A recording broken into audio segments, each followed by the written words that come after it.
Yo, what's going on, everyone? Welcome to this week's episode of Walking 90. I'm your host, as always, Yogi Bart. Is joining me is three of the coolest people in USL1 soccer land that realized over this past, what the hell is that? Ironically, it's not me playing the bagpipes. That's a very on-brand thing for me coming out of my phone. Oh, the kids were watching a movie in the background.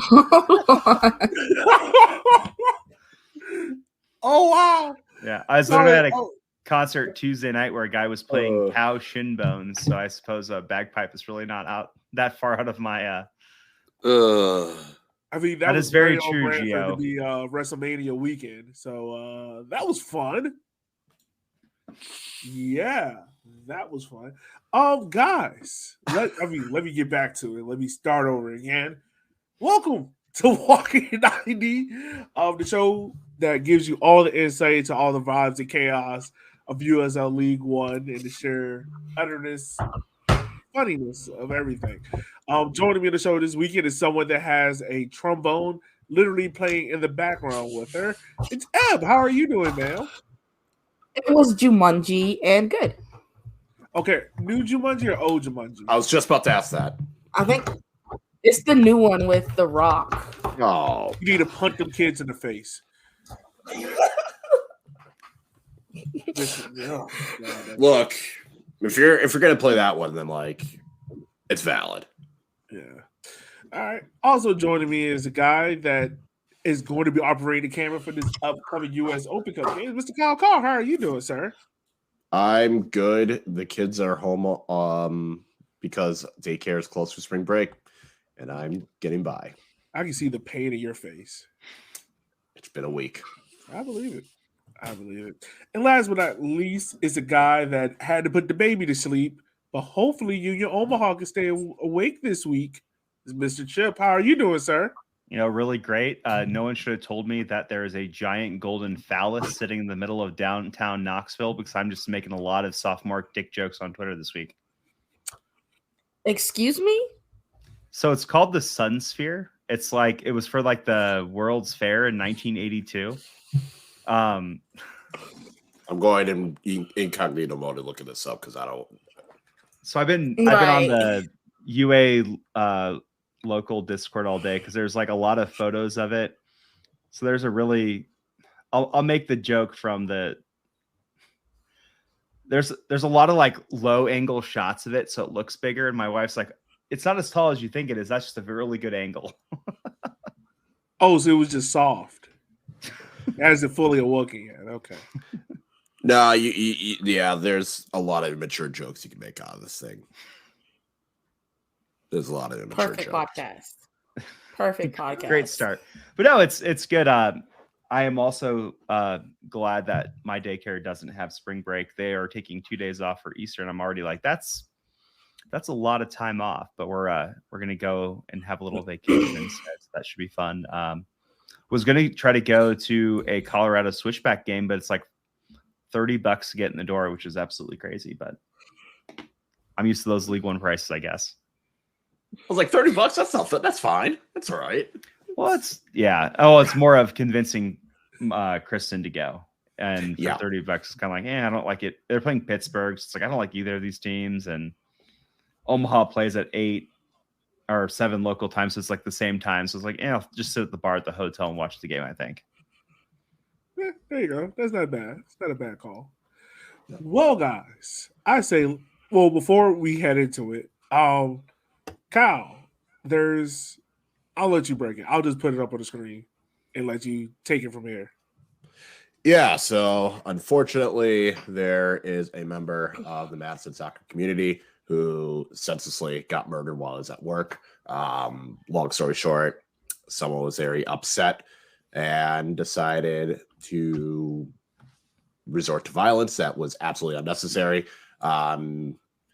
It's just a bummer because he was always at the bars. He was a Chelsea fan, but he was someone that would always just stay and talk to you. He loved soccer. He loved talking about soccer. He loved being around soccer. So he was at a couple Ford Madison matches. Just a really good guy, and it's just upsetting that he has a wife and a kid on the way, and now that this tragedy has happened. And then, like I said, it's just because a customer came in and was senselessly a shit cunt, basically.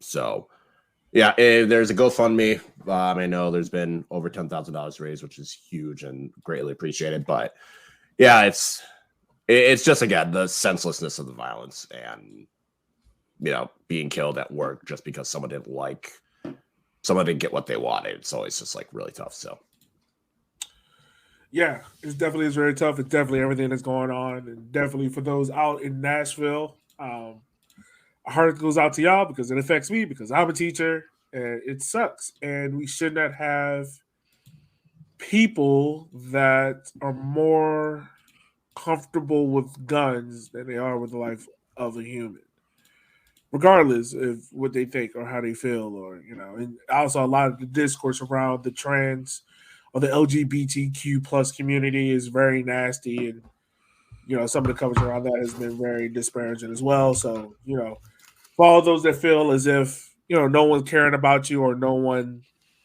wants the best for you, just know that us here at Walking 90, we're wishing the best for you. We're hoping for the best for you, and if you need help, please go seek that help. It's not worth 10 minutes of making a poor decision can change the life of you and everyone else. So, just take time to think before you react. Moving on along, I don't really know how to transition from that, but there's not really a good way of doing that. So. Yeah, there's really no easy way of doing that one. It's not. Heavy transition. Right. Trump got indicted. That's hilarious. There you go. All right. Gwyneth Paltrow won $1 in court. Oh, while we're on the semi heavy subject, also on the whole trans community and all that stuff, check out Proud Owls. It's a LGBTQIA plus supporters group in Omaha who are tweeting a lot of stuff about what's going on in the Unicam right now about some of the bills that are being passed. I know Nebraska's not the only spot where stuff like that's happening, but they're doing some good work covering it, especially with how weird the Nebraska with the Nebraska legislative system is. They're doing a good job covering it and letting people know kind of what's happening. And, it's a shame that we have to go through all this in the year of 2023. Yeah. Definitely shout out to them, man. I've been following them, and I'm really proud of the work that they do. Proud House, not the government, because government sucks. All right. Let's go ahead. Let's talk about these games, guys. Second week of USL League One action. We've had some exciting moments. We had some teams that do well. First of all, let's start off with the game that probably, I think, all through is for a little loop-de-loop. Charlotte Independence are running high in the Carolinas to get a 3-1 win over Tormenta. We have a couple of questions about Tormenta. Is Pablo Harder the guy? Should TJ Bush be starting? Where is Keziah Sterling? Guys, I'll open the floor so we can talk about this a little bit. Is this more indicative of how good Charlotte is, or is it just a blip because Tormenta is not putting the right pieces out there yet? Why not both? Yeah. I like that answer. If I have to lean more towards one or the other, I would say it's more Charlotte had a very good plan going into that match. And granted, everything that could have gone wrong for Tormenta did, but I think, especially in the second half, Charlotte was just a lot more and defensively handled what was thrown at them pretty well for the majority of the match. I think there was only like a small stretch in the second half where Charlotte kind of looked like maybe they're going to concede a goal, and then they immediately countered and got that next goal. So I would say it's more Charlotte. And I mean, Tormenta, Yara made a bad mistake on the second goal. Could argue he could have done better on the other two. They get a red card because their defender gets a stupid second yellow card. But I'll say it's more Charlotte was relatively impressive. Has Charlotte been one of them? I probably put this right, but have they been the most impressive team the first 2 weeks? Granted, there's only been a small sample size and not every team has played a game yet, but have they been the most impressive team? I kind of feel like they have been. Just, the showing they put up against Richmond and 0-0 draw that second half, and then really this game against Tormenta, how they kind of quickly put them to the sword.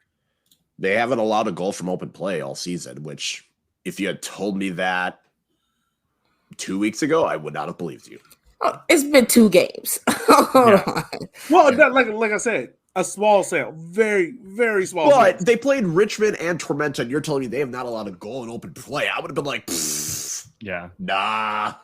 I think really the only game that you could look at the calendar and really say has a better case is you could say South Georgia over North Carolina, because we all think North Carolina is going to be a lot better than people thought. We all thought South Georgia is going to be pretty good. We could look at Richmond kickers, Greenville 1-0, but even then, like that's a good score line. But 3-1 over the defending champs, especially when you were the wooden spoon last year, like in a vacuum, that's definitely the one that like jumps off the page. I think that's the one where if you didn't pay attention this offseason and you saw that score line, you're like, whoa, what happened there? On the road, especially. On the road, yes. Now, that's definitely the one that's... Now, on the flip side, if you're a Tormenta fan, are you kind of questioning Cameron right now? Be like, all right, why is TJ Bush on the bench? Where's Keziah Sterling? Well, we have the Keziah Sterling answer. For anyone that saw, we put out the info. Keziah Sterling had a knock and was going to be out a couple weeks. So probably would expect him, I'd say, mid-April. Yeah. But yes, I think they should go with Bush. I mean, Ian Cameron was saying, like, ER had a good preseason, and it's going to be like they both will get chances. So I wouldn't be surprised if Bush gets that chance in the next game. I'm gonna go on a limb as somebody that's picked him twice to be one of the standout goalkeepers. Just sit that man. Sit him. It's okay. It's okay. Sit him and play Bush. Bush led you to a title. Yara's not doing that. Sit that man. So is this like an identity crisis or just like a fluke game where they lose to Charlotte? I got to see more. Grant, like we said before, I'm still saying fluke. You lost Dengler early. You lost. You go down to 10 because of a stupid second yellow card. Yara botches the second goal. Like, yeah, I'd say it's fluky. Now, if you're Charlotte, enjoy this. No, you take those 3 points and go. You take those 3 points with pride. If you're Tormenta, you're like, all right, we had this. Well, and I think right now too, it's like if this happened in October, yeah, like that's probably not optimal. But this is not even April. Stuff happens. People are trying to figure each other out. Like we don't really know who's really good, who's really bad. I mean, Omaha drew to Tormenta on the road last year, and you would have thought the world ended, and then they ended up winning the championship. Like. We don't even know who's good yet. We don't even know who's bad yet. Like Omaha drew to Madison is still number 1 in the power rankings. Like we're not talking about the power rankings, Chip, because the power rankings are dumb. The gaslighting. I think they exist solely to piss Kyle off. I think that's why. Like them and the refs, I'm making a goal this year to not get worked up over those 2 things. I think Omaha's to be one all year, so they don't have Omaha fans in their mentions on the power rankings every week. Oh, it's going to happen. The moment y'all dropped the 2. Omaha will be 12th in the standings. They'll be number 1 in the power rankings. People like, what's going on? And the league's just like, we just don't want that smoke, guys. We don't want that. They're number 1. Why not? Give them a trophy. We don't care. Yo, I really wondered, like, did they just hand off the power rankings to the intern that comes in and be like, yeah, just rank any team based on how you like their logo and just put them there. Yeah, I mean, I don't know, whatever. The power rankings are wonky, but I mean, again, like, I don't think anybody needs to. If you're Charlotte, it's a nice victory because it's your way of saying we're a lot better than a lot of people thought we were. If you're Tormenta, there's a lot of ways to kind of like hand wave it away and just be like, we're missing some of our best guys. We had a really bad injury to one of our starting center backs. We got an early red card. It is what it is. And I think there's a lot of games left to be played, I guess is how we'll say it, right? Yeah, true. Very much true. All right, so another team that got a very nice victory. My Richmond kicker sneak past Greenville with the Colton Balmer. Why am I messing up his name every time? Colton Balmer banger in the 13th minute. Y'all snuck away with that one. Yeah. So first and foremost, I just want to put it out there, folks. These white jerseys with the 7 numbers aren't going nowhere. Stop bitching about it, okay? They ain't going nowhere. I know Greenville just dropped a white jersey. It looks like a lunar kid, look like Swiss cheese, whatever. I don't really care. Richmond's white jersey ain't going nowhere. All right, they're not. So stop bringing it up. Let's move past that point. The white jerseys we have were simply designed to blend in with Greenville's football lines, and it worked. It worked. It did its job. All right. If you're Greenville, how do you decipher this 1-0 loss to your arch, quote unquote, nemesis to the north? God, that's not even a Civil War reference. Is that what we're calling it? You're on the same side for that one, Yogi. You're a history teacher. You know I that. know, but it got progressively worse as you got more southern. Like, it got the capital. You're literally worse. Like, South Carolina and Virginia was really battling about who could be more racist in the late, 1800s. It was a weird war. You're the capital. Is it the same as U.S. men's national team fans say they're not as racist as English fans? No, we're not doing this. We're not doing this right now. Oh, God. All right.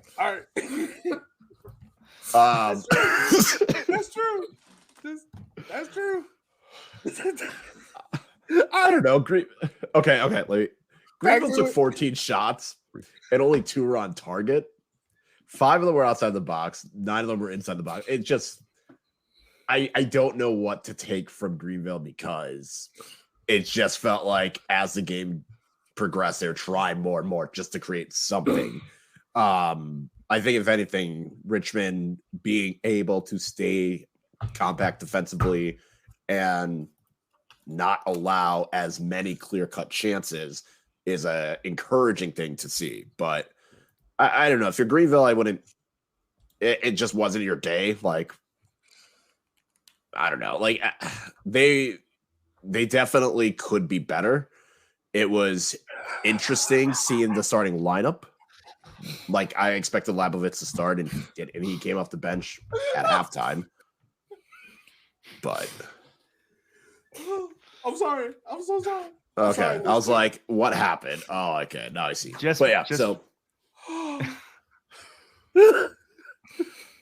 Just because people like him so much, you should find one of those dumb old like whiskey bottles they used to sell in like the 1950s, which is like way later than they should have sold them, where they're like the decorative clay guy and like the little Civil War outfit, just painted different colors and put like a little feathered bow and some stunner shades on his face.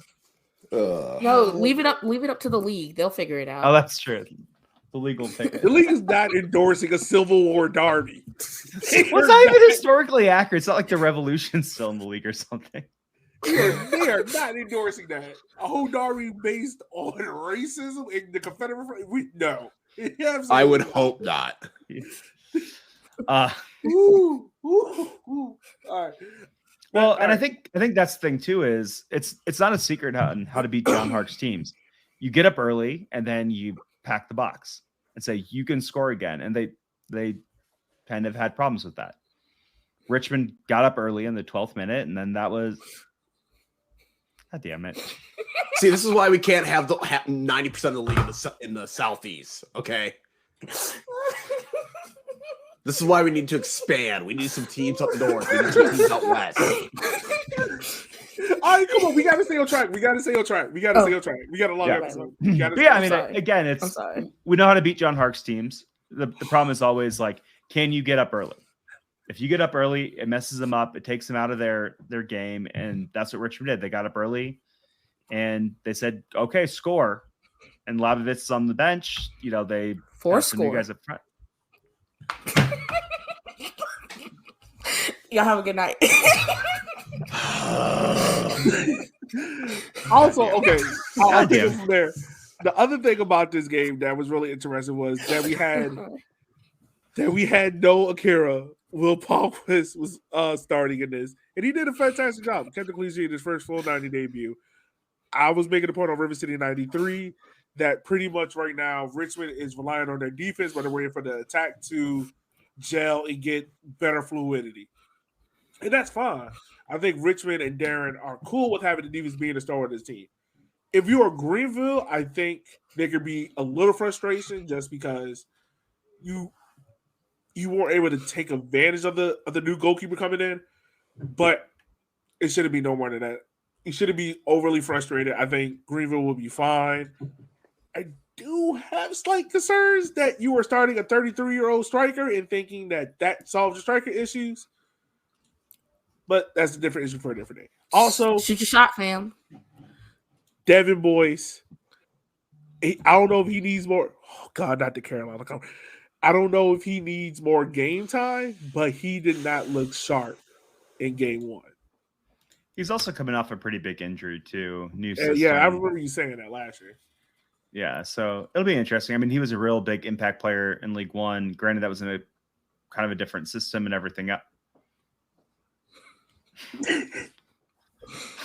And a different system and everything else. I think, though, he's going to provide a lot of attacking creativity for them, a lot of pressing. I think he'll ultimately – it wouldn't shock me if he was all League One guy again this year. Yeah. This segment alone is the reason why ESPN would never pick us up. Yep. This segment alone. This is just add it to the list of reasons. Just add it to the list. Oh, real quick, thoughts on Greenville Stadium. I know there were some real positives about how they put everything together really quickly. Your guys' thoughts on it? Good camera angle, so very appreciative of that. I mean, it's a football stadium. Like, they have to make do with it. Hopefully they get their own soccer-specific stadium, and they're not in a football stadium with football lines long-term. But it looked good. Like, having that camera angle, I'm a big fan of having a camera angle like that because you can see more of what's going on. Yeah, no. Honestly, Tyler, I was the same. Tyler, I was the same. He said, get up early, and I was like, what, 6 a.m.? That's on me. That's on early me. to bed, early to rise makes man healthy, wealthy, and wise. Like Ryan just said, they did have like a porta potty situation at early college stadium. I think the joke I saw online was they graduated from prep school and now are at private college. So I mean, it is what it is. I think it's not the ideal situation. I think there's pros to it, there's cons to it, and ultimately it sounds like there's a lot of beneficial things happening right now on the whatever their city council, county council, whatever it is, on getting the stadium approved. So I think that's really good. I think them getting into a venue that they can call home long term is be the best for everyone. And this is just some growing pains, and that's lower league soccer, baby. Yeah, most definitely is. On Sunday we had a 1-1 draw. Wait. Okay. Never mind. I misread it. Sorry. Go. Oh. What happened on Reddit? Nothing. On Sunday. Oh, Jesus. On Sunday, we had a 1-1 draw with Union Omaha versus Fort Madison. Cheney got his goal. He was very excited. Rashid Nuhu said he's trying to win goalkeeper of the year again. Thoughts on this game, y'all? What are we taking from this 1-1 draw? I need heart meds. So for those of you that need a little bit of background on this joke. So this place I went to college, Creighton, was in the Elite Eight. They're a school in Omaha. And so the games were like at the same time. So I'm like cursing at the TV screen and cursing at my tablet at the same time. And the people who are watching the Creighton game are like surprised because like when we scored the goal, Creighton had like a dagger 3 and I just like started yelling fuck really loudly. And so it was just like very confusing, emotional day for me. But I don't know. I think I have some comments. Kyle, you go first, and then I'll kind of give my comments about Omaha because I think Madison had a lot more positives than I think Omaha did. Yeah, it's weird because Omaha should have. You could argue Omaha should have won the game if Mesa scores that clear-cut chance at near the end of the first half. Omaha goes into halftime up 2-0. Who knows what happens? And then on the other side, Fort Madison could have easily had 4 or 5 goals. So I think Madison walked away and the attack looked more fluid. The attack looked lively. and that was very encouraging.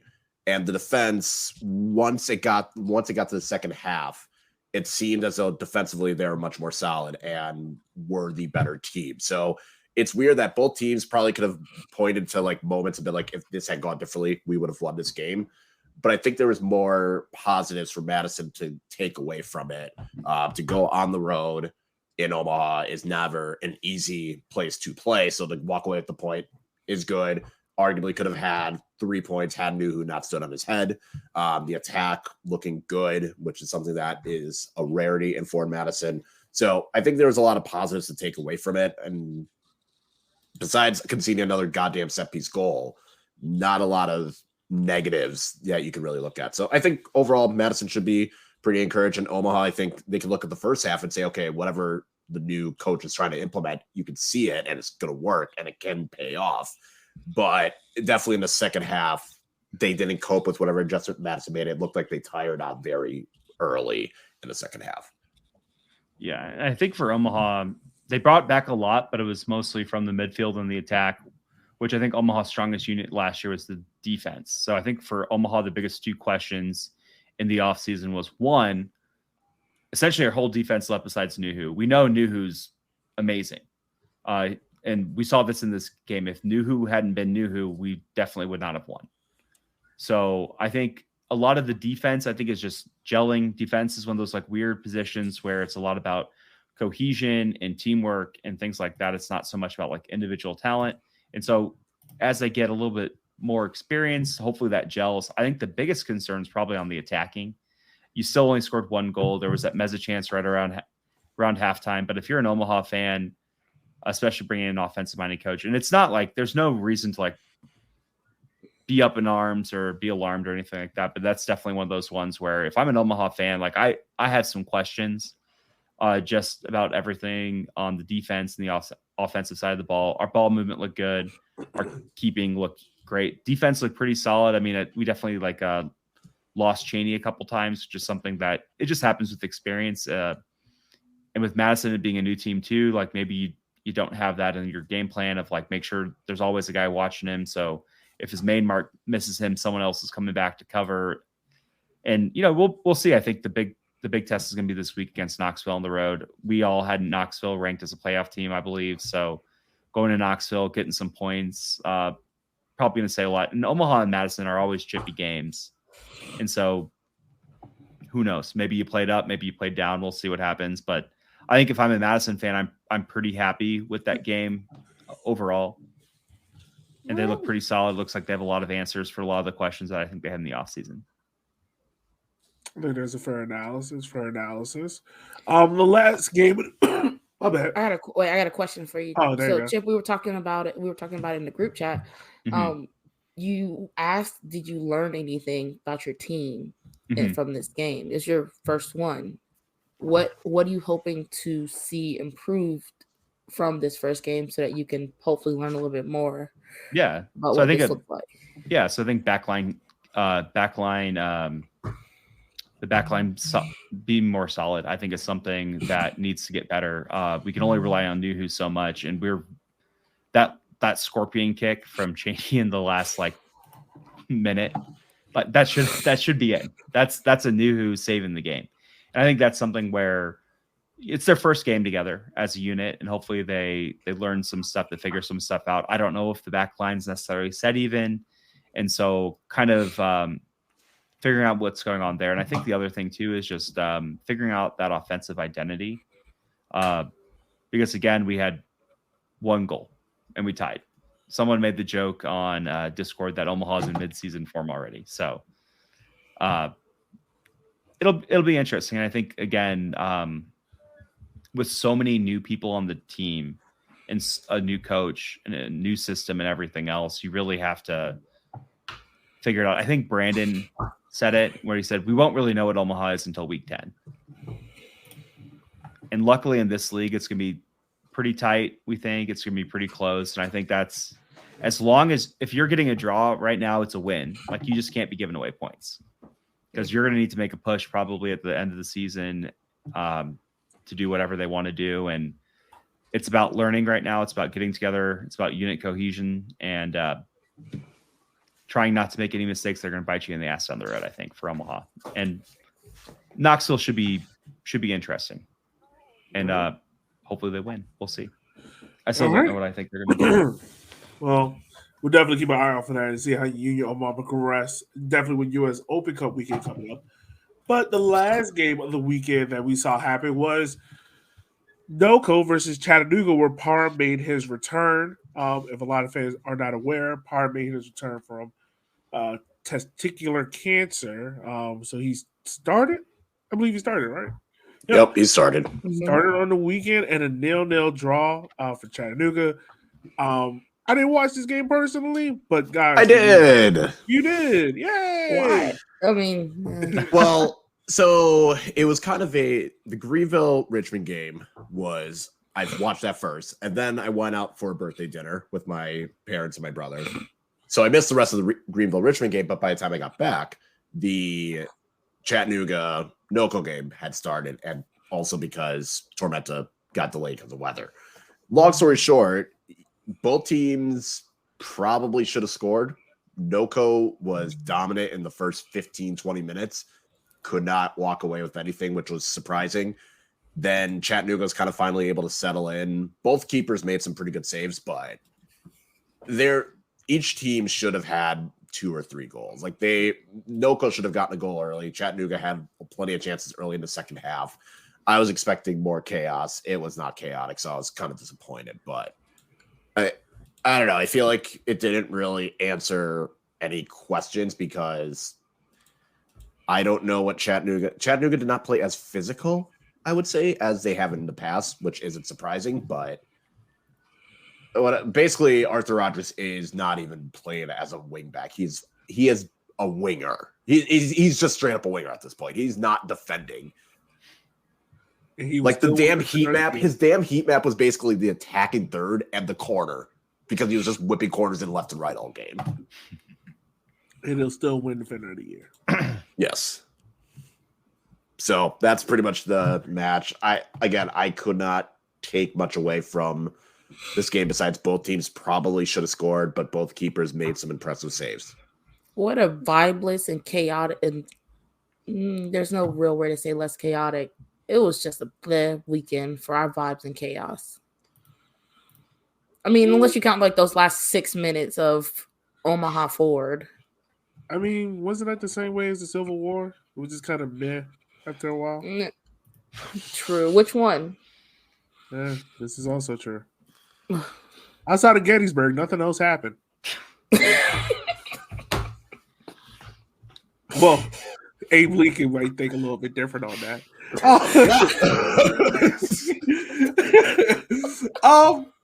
Pivoting real quick. We want to give you a shout out. You did a very nice interview with Flores, who got called up by his Nation team this past week. So real quick, do you want to talk about the interview and have listeners still go listen to it? Because it's amazing. It is really, really good. Yeah, it was fun. He flew straight to LA and sat down and hopped on the call with me. Really, I mean, love Nelson. One of my favorite humans and soccer players. And he's worked hard to get to the national team. And now you're seeing him become that necessary call in to be like that person off the bench to come and help shut down a game. So he played the whole second half versus USA in Orlando. He put in a solid 45 minutes. It was a pretty good game.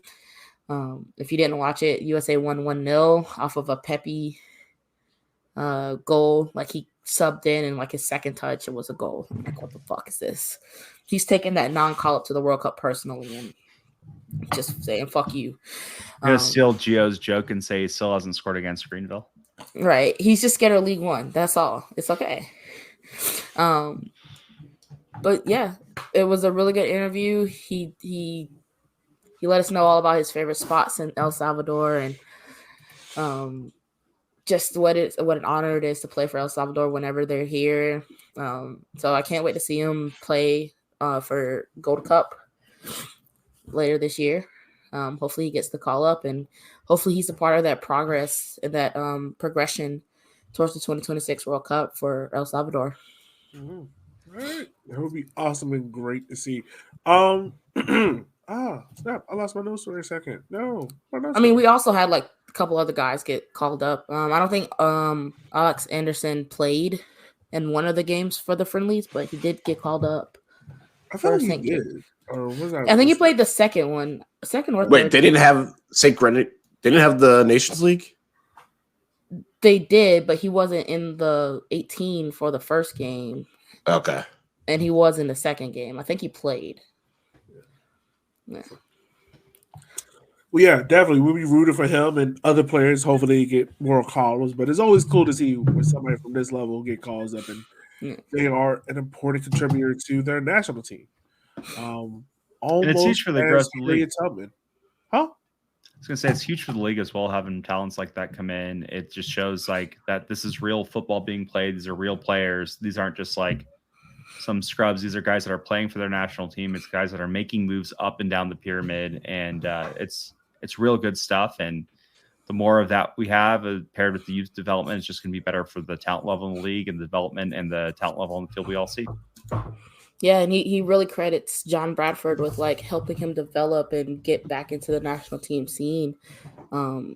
So that's just a huge win for League One and for NCFC too, but for League One, and how many players we've had called up over the last 2 seasons alone is just nothing but a testament to how this league develops players and helps them focus on what they need so that they can move either up to championship, MLS Next Pro, which is a stupid league, but we're going to do it, MLS or overseas, and even their national team. So yeah, I mean, we'll see. I'll definitely be rooting for these guys going forward and wishing them all the best.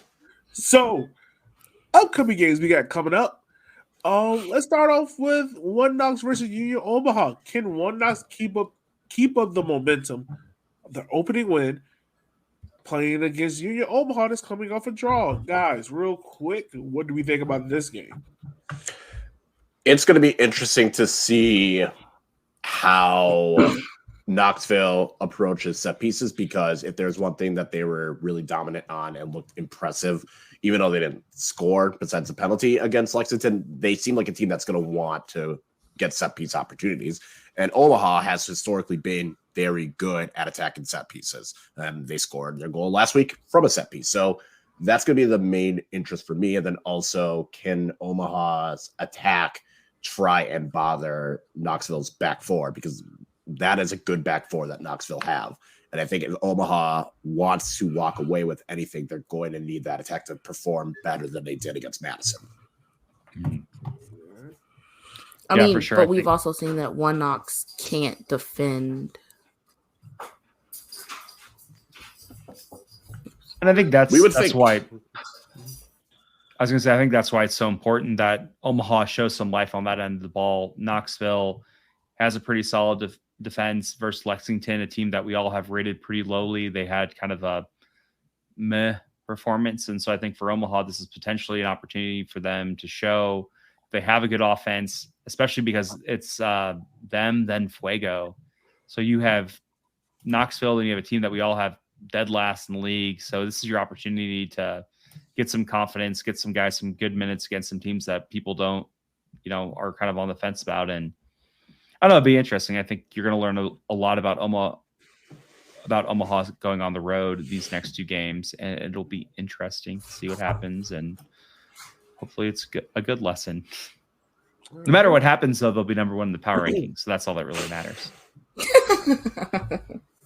This is true. So at the very end, we'll go over how many goals we think are going to be scored over this weekend. So listeners, if you want to join in with that, make sure to drop those suggestions. Your thoughts in the chat. All right, so moving on to the next game. Will Richmond's offense be able to keep up with Charlotte's offense? And can Richmond's defense stifle their attack? Thoughts on this game? Wait, y'all play Charlotte that close together? Yes. That's so stupid. Welcome to USL League 1. That's so dumb. This is the same league that put every team in the ACC, SEC, Carolina Confederate Conference. Hey, Here we are. No, I yes, they are playing again. I don't know what they're going to pick up from that. Nothing. Absolutely nothing. They haven't learned a thing about themselves. They didn't get a chance to do New Year, New Me. None of that. That sounds like a disappointed parent. Like they just got a C, and now you're trying to get them to an A+. Stop it. All right, now y'all just said this with Greenville, and we beat them. I'm just saying. I'm expecting an uneventful. I'm just expecting an uneventful game. Huh? My fault. What? Uneventful game. That like they just played each other. They're going to be like, okay, just do what you did last week, and we didn't lose, so just do what you did last week. Hopefully, someone's shot goes in. I can see it being 1-1. Yeah, like we got saying, like I don't really I'm not see. telling you my score predictions. I'm just going to tell you how many goals for the week. I don't know what to take from this game. I really don't. Nothing. You just got two terrible. Very close to them to be playing each other so early. You just got two terrible games out of the way. That's it. Like. We just got part of the SEC out of the way early on. All right, so we move on from that game to NCFC. Can NCFC get back on track against Lexington? They better. One would hope. They better. God, they better. And let me ask you this question, and I want you to look into this camera and be truthfully honest with us. If y'all lose to Lexington, how quickly are you pressing this panic button?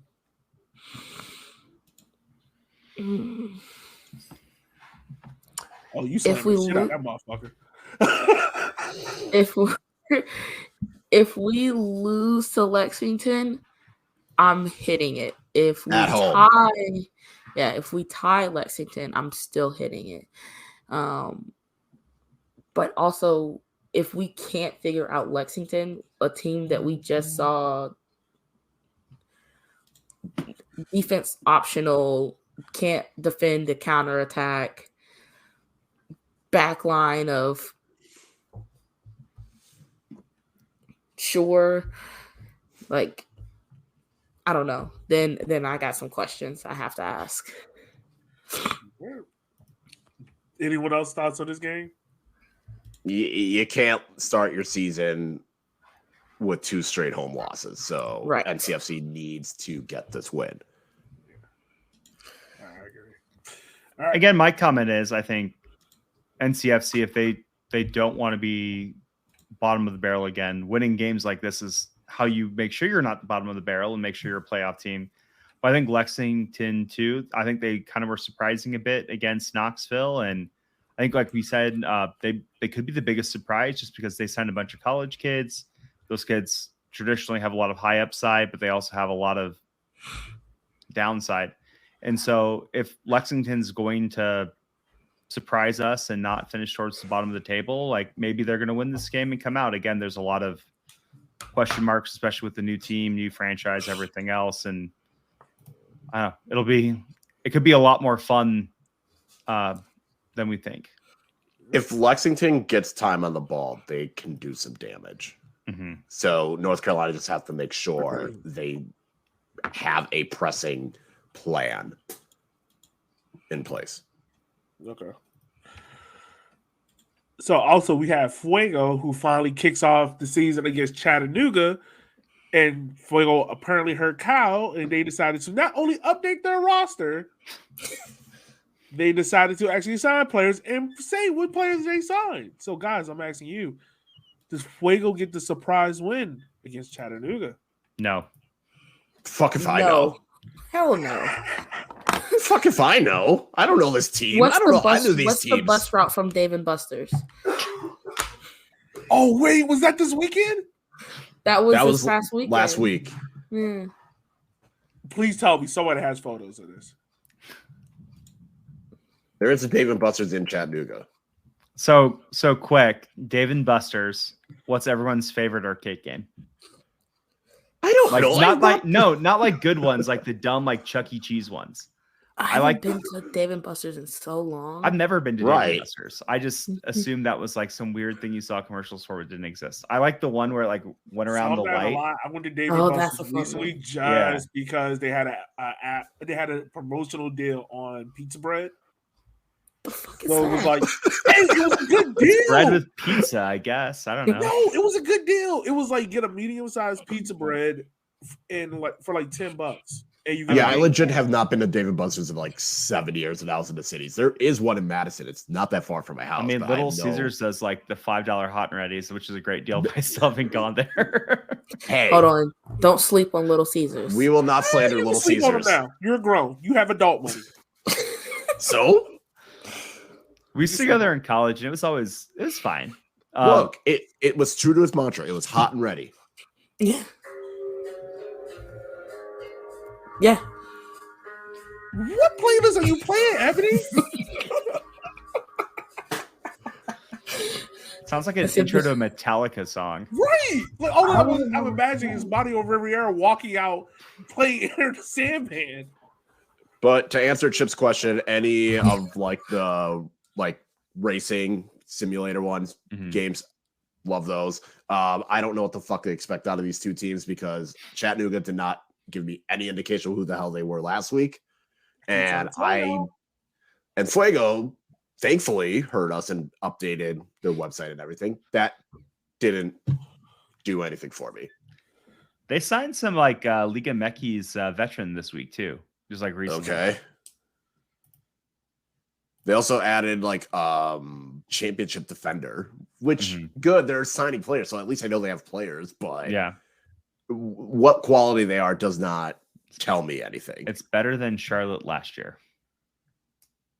That will still be the most funniest signing day. That was the Friday news dump of all Friday news dumps. The day before the game, here's our entire roster. We're like, what?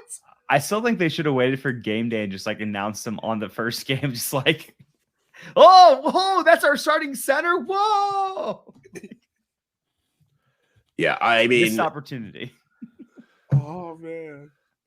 I mean, this isn't like a young Liga MX striker either. Like he's been around. He's 33. Like this is the Greenville approach. Boots. All right. Is that? Oh no, because I have one more game to talk about.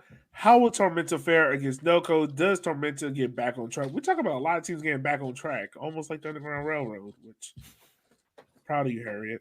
How will Tormenta do against NoCo? I think if Bush starts, they'll be fine. That I'll say that. If Bush starts, they will be okay because I think Tormenta's going to be smart enough and see, hey, that number 14 guy, don't let him whip in crosses. And they're going to look at number 10 and be like, hey, that guy, don't give him a space. Don't give him any space to get a shot off. And Tormenta will be okay. Like, it's very simple. You focus on number 14, you focus on number 10, and if someone else beats you, so be it.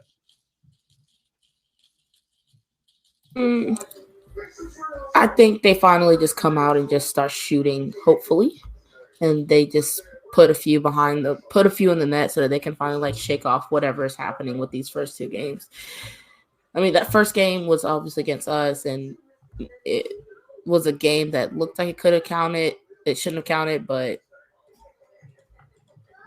I don't know. And then that second one, everyone's saying it's a fluke, but I don't know if that's accurate or not. I won't give my opinion on that one yet. I got to see them for like at least 2 more games. So. Are we talking about Hara? I've already said if Hara starts, I'd be worried if I was Tormenta. If Bush starts, they'll be fine. Oh, yeah. I'm just talking about the team in general. Like, if Tormenta can get over this slump of whatever was ailing them in that second game, I don't think then hopefully they can put necessarily a slump. Like, I'd be great if someone that rated NoCo. I rated NoCo highly, so that's your. I think it's like, and I didn't. Yeah, Like if you lose to NoCo, okay, like NoCo's they're a good team. They're a decent team. It's different than like losing to like Lexington or like Fuego right now. But again, just like with North Carolina, you lose 2 straight games at home. Now, yes, that's true. That's the thing. You can't drop those early points at home because those are what help you like during the dog months of like August and September and whatnot. So yeah, it'd be interesting to see. So real quick, who do we have as our vibes and chaos game of the week, y'all? Chip, I'll start with you, senor. Chattanooga's Central Valley Fuego's my chaos game because who knows what the hell's going to happen there. Vibes game, let's go North Carolina Lexington because it's been really funny watching Lexington end up winning that game and just like watching the wheels fall off NCFC's season. No offense, Ebony. So for me, give me Chattanooga Fuego for chaos. And then for vibes, give me Richmond Charlotte. Kyle, what you got? For vibes, I'll do Knoxville Omaha because that looks like the most appealing matchup. For chaos, yeah, give me Chattanooga Fuego because there's going to be some dumb shit. North Carolina Lexington could be a very sneaky, chaotic game. But I'm going to go with the 2 teams that I have no idea and I'm not rated highly. What you got? I think all of our chaos is the same with Chatta and Fuego. But my vibes was also Richmond and Charlotte because it doesn't have a choice but to be. It's not going to be that interesting. Okay. All right. So that's that game week out the way. And before we wrap up, we have a whole nother week of games to talk about. The US Open Cup. Hold on. What's up? Before. Oh, yeah. Right. What's everyone's total goals for the week? Right. I told you all about Christ. All right. I was the closest last time we did this because there wasn't the line's at 11.5. Yeah. For the record. I'm going to say put the line at. So what are you going with? I'm going under. What are you going with, 10? Hold on. Just give me I just want to pick an over-under. But I'm under. 7? We'll do 7. So I took the over at 15. We have very diverging opinions. Give me 6. Wow. You going 6? Look at these matchups. Omaha, Knoxville, that could be a very cagey 0-0. You at least got 2-2-1 games. For Listen, Omaha, Knoxville could be a very low scoring game. Richmond, Charlotte, we just saw them go 0-0. Probably going to be a 1-1 at best. North Carolina, Lexington could be a lot of goals. Chattanooga, Fuego, again, I don't know who the hell these dudes are. I'm going to give them 0s. NoCo's Tormenta is like that's the one that's going to swing everything. But I'm saying 6. I'm going for 6. our mathematically challenged friends. Kyle just picked a 1.2 goals per game, which I think the league as a whole last year was like 2.4. So like, yeah, but which in fairness, that's like last year. Yeah, looking at the slate so right. Well, and looking at the slate right now, it's just like, whew. Ev, you said 15, right? 15. So Kyle and I had the same thoughts, but I thought so we said the same thing. Richmond and Charlotte 1-1, and then Chatta and Fuego is going to be so wild that it's just going to end 1-1 for me. I had NCFC doing pretty well, and then I had a wild 3-2 win for Tormenta. So, hey, Chip, you said the line's at 11, right? 11.5. I'll take 12. I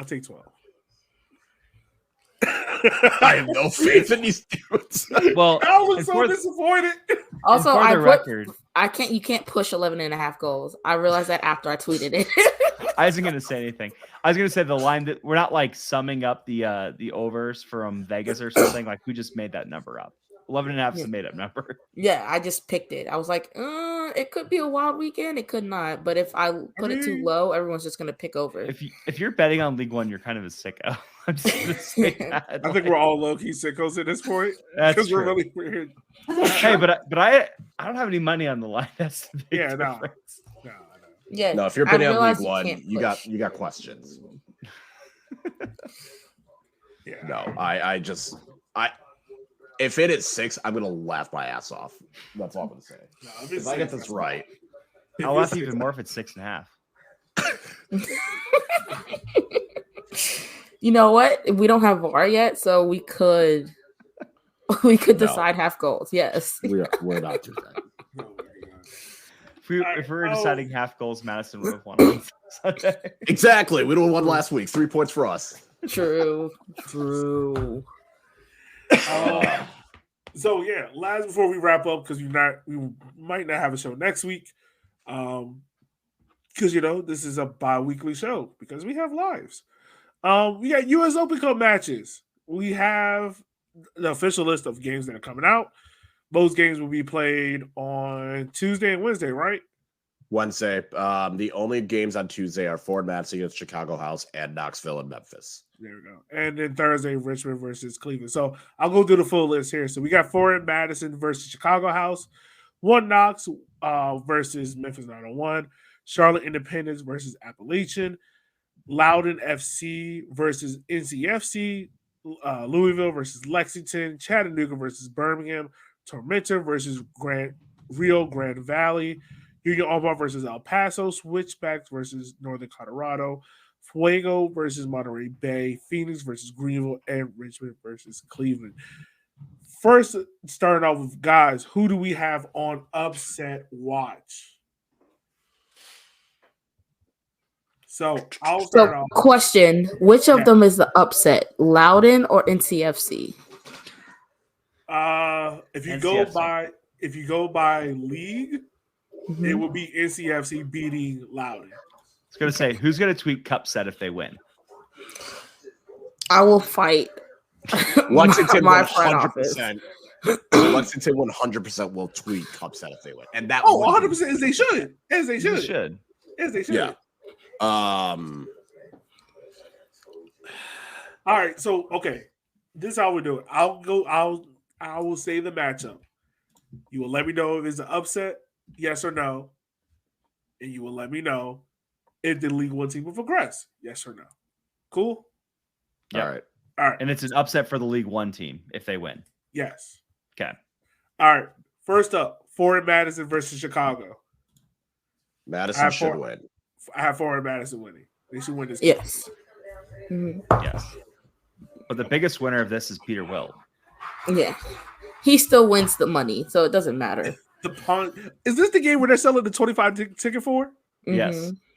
Get the fuck out. Meet and greet for 50. It's like a concert, $15 meet and greet add-on.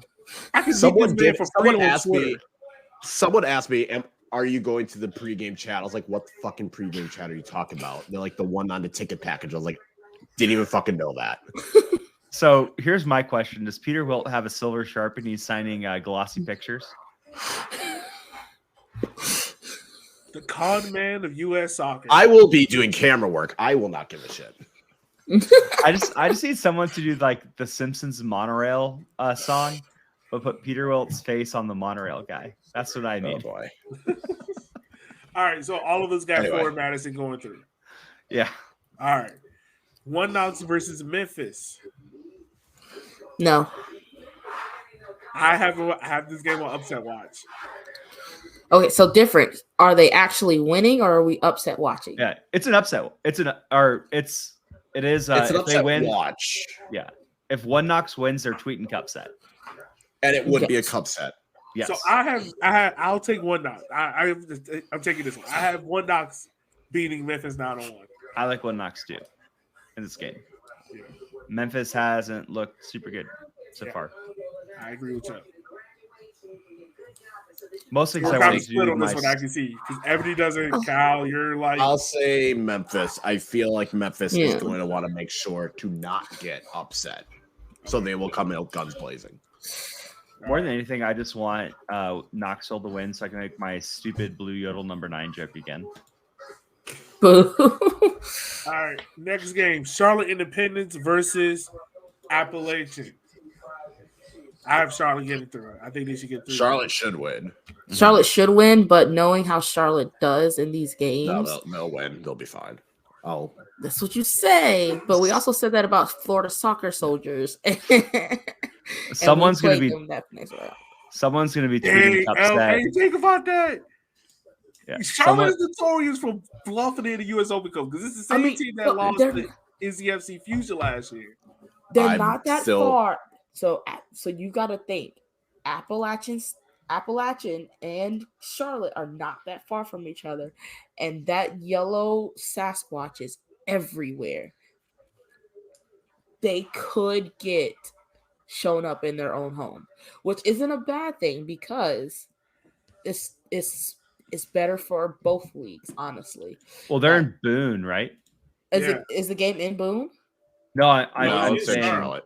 Well, yes, I'm saying Appalachia's in Boone, North Carolina, right? Yeah. Yes. I was gonna say let's do a quick. They're really not. They're not far apart. Like maybe I'm still 2 taking hours. Charlotte at home. If this was on the road, I would have maybe said this was an upset watch, but I'm taking Charlotte. It's less than 2 hours. There's gonna be a lot of people. Oh yeah. And Appalachia has one of the best attendances in League Two. So I don't know. I'm gonna say. What else are you doing? And this isn't even me being a Charlotte hater. This is just past games shows that they don't do well against lower league teams. Mm-hmm. When they move on, if they move on, they seem to go on a good little run. But it's Florida Soccer Soldiers, Fusion, like, no. Yeah, I think I'm going to take Appalachian State, whatever the hell they're called. Appalachian, just that, no state. Sasquatch SC. There you go. There you go. I'm still thinking Charlotte. White Lightning. That's who I'm taking. That sounds like a moonshine that they're drinking up there. Well, do you think if I so here's the question. So if we went to one of these games in Appalachia, so like Knoxville, Lexington, what's like the chances of getting offered moonshine in the parking lot before the game? 100%. So like that's still a thing, right? Yeah. The mayor of Mingo County gave us moonshine. Gave like the 4 Madison group that went to Richmond that year. The mayor in West Virginia gave us moonshine. 100%. So the big question though was that corn liquor or was that moonshine? Because if it gets taxed, it is. No. It was moonshine. That shit was moonshine. No, it was in a fucking jar. In a mason jar. Yeah. It was like that was the most moonshine. It was in the nicest jar you can get. It was moonshine. Like I'm pretty far removed from all of that geographically. So it's like, oh, that's just a thing Sturgill Simpson talks about in songs sometimes. Like, so I didn't know if that was like a real thing still. No, it's a lifestyle. I'm up in the mountains, you know. Appalachia would be top. Knoxville would be second. Lexington would still have it, but definitely Appalachia and Knoxville. Okay. I will. Do you want me to bring some to Henny Derby? I will. We already have the cans. Well, we already have the cans of Henny. We don't need more. Yeah, we do. We do. Oh my god, 100%. Kyle, you're not my mother. All right, we're getting banned from Richmond by the end of that trip. Keep going. Yeah. All right. Anyway, all right. Next game we got Loudoun FC versus NCFC. I'm taking NCFC. Yeah. Yeah. Right. And they should not tweet cup set. No, they should not. They should not. No. Out of respect. Let me go ahead and text. For themselves, not for Loudoun. No. All right. Let me go ahead and tweet. Oh, well, y'all Loudoun players' dads getting arrested this week, so you can't do that. We have Louisville versus Lexington. I got Louisville winning convincingly. Yeah. If Louisville wins, Louisville will win. But if Lexington wins, obviously cups it, but they're not going to win. Yeah. Louisville. Nothing against Lexington. Louisville's just that good. Yes. Yeah. No. They're the crown. They're the crown jewel of USLC. Sorry, that sucks that you're so close. I just want to say this: If Lexington manages to pull out this cup set, will it be the biggest upset outside of Union Omaha? No. I had to put that caveat in No. because I just realized No. Union Omaha did last year. Beat No. El Paso sucks. No, he's talking the Union Omaha's wins last year against MLS team. Oh, I think beating an MLS team just has that much shine. It'll probably mean more. Like, I bet that gets a lot of coverage just because that is that like local Lexington, Louisville rivalry. Like, I don't even think Union Omaha beating Chicago made the paper here in town. And if they did, it was like page 7C below the fold, subsection 5, and it's because Gary took out an ad. Like, that's the only reason it made the paper. Like, no one was at the game. Like, no one, like, it didn't happen essentially. But if they beat them, I think that's such a, with the Louisville, all those tweets that UK, Lexington State was going to use on Knoxville, they're just going to use on Louisville. Yeah. But I think it'll definitely be like bigger locally. I just think beating an MLS team like for the league, you know, you won't see US Open Cup talking about it as much as like the Omaha wins, but it'll be huge for them and huge to their program. And I think that's a lot of legitimacy they'll get locally if they were able to pull up the cup set. Right. Moving on, we got Chattanooga versus Birmingham. I have Birmingham. Yeah, Birmingham. Yep. Yeah. Shout out to Kaler. All right. Tormenta versus Rio Grande Valley. Tormenta. Yeah. Tormenta's going to win, and it's a cup set, even though they've already beat them before, and even though they got a red card against them last year. Not a cup set, but Tormenta wins. I mean, Tormenta beating, like, no, not Rio. Not them beating Rio Grande. No. I'll take Rio. Okay. Rio. I'll take Rio. I got a feeling they're going to start Ihara in this, and it's not going to be good. All right. Moving on. Chip, your boys, Union Omaha versus El Paso. Not a cup set. Omaha wins. So, considering El Paso's history, yes, it would not be a cup set. That would just be a normal run-of-the-mill Open Cup match for El Paso. So, I just want to make a quick joke. So Omaha's going to win, in my opinion. I've been joking. So the watch or the pregame for the game is at this like really crappy dive bar called the Happy Bar. And I've been joking about how I'm going to go in there and just like pluck $30 in the jukebox, just play El Paso by Marty Robbins on repeat. Just so people know, like that's not a joke. Like I'm doing that. You got to get some pull tabs while you're at it. I mean, of course. Okay. Pull tabs, get a Boilermaker, you know, just make an afternoon of it. But no, it'll be fun. It's going to be down at Creighton. So we'll be playing in an actual soccer field, which will be cool. El Paso has that really convincing 3-0 win over Louisville, which kind of scares me a bit. But you know they've got a bad history. I don't know if they're going to be doing well this year. And I gotta imagine Dominic really wants to beat his former team. We had a meet and greet with Dominic and Peter Marlett, the GM. And I asked the question on if this was going to make him, to quote Rich Homie Kwan, feel some type of way.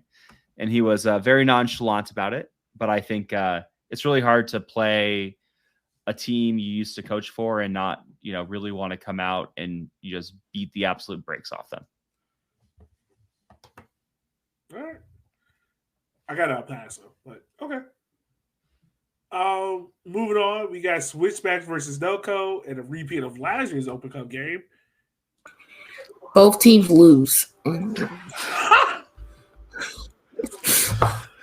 I got Switchbacks. Yeah, I mean it's hard to argue against that. I mean, I think you never know. Like, if NoCo wins, it's not a cup set. I'll take NoCo.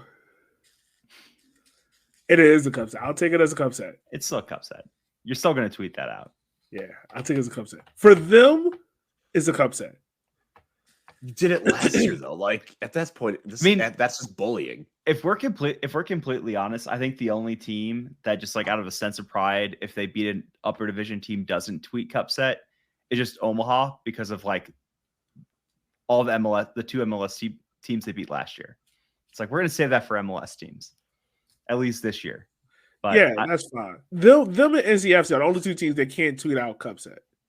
Yeah, they beat a it's team like, higher up. Like if you're Omaha, it's like if you're Omaha and you play like Loudoun somehow through some dark magic. It's like, yeah, you should beat Loudoun. Like you guys should just beat them.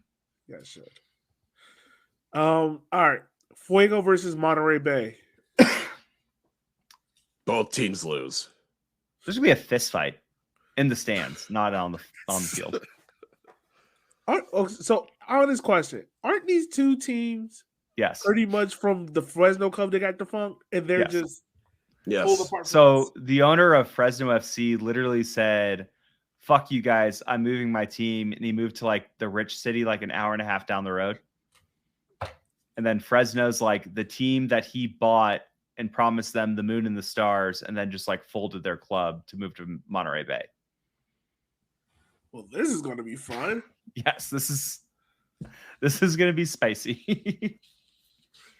Both teams lose, but if Fuego wins, they can talk all the shit they want. Oh, yeah. And they should. Like, they better have, like, in their draft saved right now, like, you move the team and blew up our club just to lose, XX-XX in the Open Cup. Like, that just needs to be saved in their drafts. I like Monterey. I'll take Monterey. But I need to see how Fuego plays this weekend, though, for real. Well, that's the biggest problem is I don't think our Fuego's going to be very good. So, well, this is also true. All right. Phoenix versus Greenville. I have Greenville with the upset. Yep. I could see either team winning, but it's not really a cup set. Mostly because of how Phoenix played last year. I'll say Phoenix.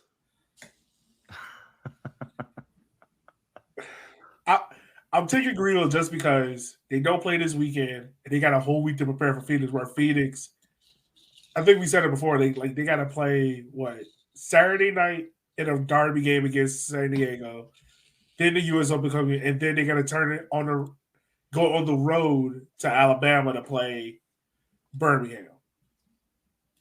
So, I don't know. Yeah. I Not a cup set if Greenville wins, but I'll say Phoenix. Yeah. All right. Is the last game? Yep. Last game. Richmond versus Cleveland Soccer Club. Richmond should win. Yeah. I'm picking Richmond. Isn't this if Richmond doesn't win, we got to fight. Yeah. Is this dollar PBR night too? Yep. So I'm going to be drunk. What? Like we're just gonna see we're gonna see a picture of Yogi from this game, just like shirtless, like quadruple fisting PBRs. Oh no, I'm gonna be asleep on top of the bleachers, just like this, comatose. I remember when making to this game too. I've done that before. I remember when we went to visit Richmond, and I went to buy a bucket because that's what you buy around. And so I was like, well, so Yogi, like, what beers like do the people here like? He's like PBR, and it's like, okay, like seriously, like which one? He's like, PBR. It's like, okay, fuck it. Buying PBRs. Yeah, I'm trying to tell you. PBR stands for the public beer of Richmond. Okay, that's funny. That's funny. Now we gotta fight. I'm so serious, bro. Don't steal our fucking beer. In Richmond will drink. Great. Like we have a bunch of breweries. Do not steal our fucking beer. Absolutely not. What should we steal your beer? That is literally the public beer of Richmond. You can Milwaukee also can't, or like Wisconsin can't talk about our beer either because you've got PBR, you've got Miller High Life, you've got MGD. I'm sorry, that's what we do. PBR, I will say, Pabst Blue Ribbon. I got a backstage, fine, but it's literally the public beer of Richmond. It is Wisconsin's beer. Fucking no, we're not fucking stealing. Don't fucking steal my beer. It can be Wisconsin beer all day and night. That's fine. It is not your goddamn beer. It's the public beer of Richmond. It's the beer that people here in Richmond get. I got your fucking Henny trophy. I'm gonna keep. Now I gotta take the beer. That's fine. Sidecar for the trophy. Put the two cans next to the. Side note though, through some like most nefarious means, I ended up backstage at a concert on Saturday. And they had a big ass cooler of like Miller High Life. So I was like, oh, this is great. Like I'm like living my dream right here. And so I went and I was like, hey, like I'm buying around. Anybody want one? And they're like, oh no, actually we're all in the dry. And I was like, oh, well, this is awkward now, but thank you. I will take this High Life. Oh man. And great beer though. That's the beer I would think of when I think of like Wisconsin. Yeah. But I suppose there's a lot of beers you can think of when you think Wisconsin. Because that's what we fine. do. We make beer. But just know, like, PBRs get drunk like water here in Richmond. Well, yeah, because it's PBR. It's great beer. Yeah, it's cheap. Yes. It's cheap beer. It's the only beer my wife will drink, which I find weird. It's the only beer that she will drink. She won't touch anything else. But she'll drink a PBR with. I'll bring a High Life. I'll bring a High Life. Hey, what? Yeah, we're not divorced dads. No, it's not. You are champagne and beers. Yeah. Everybody have a great night. We're not doing this bullshit. Ain't no one taking no goddamn Miller Life. High Life. High Life. They're different. Okay, Hank Hill. There is. Bring some propane. This has been so great. This has been so great. You're fighting over PBR. This is the UConn UCF Civil War right here. We're still alive, by the way, just so everyone knows. Yeah, I know. Look, we tied it all together. We have Greenville, Richmond, Civil War Derby. And now we got fighting over beer, UCF, UConn Civil War. Full circle. The civil conflict. I think that's what they call that. Wasn't the rivalry in Oregon and Oregon State called the Civil War as well? Everybody go to bed. Everybody go to bed. It literally was. You're cut off. We're done talking about the matches. I don't know what else we. Well, hey, it's been great joining us here on Walking 90 Night. We'll talk to you soon. Until next time, take it easy. All right, nerds.